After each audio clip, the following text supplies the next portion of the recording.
Karaparamba government higher secondary school 3 ദിവസമായി നടന്ന golden raise summer ക്യാമ്പിന് സമാപനമായി. സമാപന സമ്മേളനം സിനി ആർട്ടിസ്റ്റ് സുധി ഉദ്ഘാടനം ചെയ്തു. കാരപ്പറമ്പ് ഗവൺമെന്റ് ഹയർ സെക്കൻഡറി സ്കൂളിൽ 3 ദിവസമായി നടന്നുവരുന്ന ഗോൾഡൻ റേസ് സമ്മർ ക്യാമ്പിന് സമാപനമായി. സിനി ആർട്ടിസ്റ്റ് സുധി സമാപന സമ്മേളനം ഉദ്ഘാടനം ചെയ്തു. നിർഭാഗ്യവശാൽ നമുക്ക് ഈ ക്യാമ്പ് കഴിയുന്നതോടുകൂടി കുട്ടികൾ വീണ്ടും പഴയ സാഹചര്യത്തിൽ പോവുകയും ഇത് തുടരുക എന്നുള്ള തുടർ പ്രക്രിയ ഇല്ലാതെ പോകുന്ന സാഹചര്യമുണ്ട്. അതിനുള്ള അക്കാഡമിക്സും നമ്മളെ ഒരു പാഠ്യപദ്ധതിയായിട്ടൊന്നും കൂടെ ഇല്ലാത്തത് നമുക്ക് ഒരു എന്താ പറയുക നമ്മളൊരു ദുര്യോഗമായിട്ട് കാണേണ്ടിയിരിക്കുന്നെന്ന് എനിക്ക് തോന്നിയിട്ടുണ്ട്.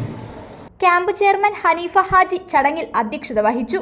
ചിത്രകാരൻ T Mansoor, theatre trainer Akash Ashadham, craft trainer Subith KS എന്നിവർ ക്യാമ്പ് നയിച്ചു.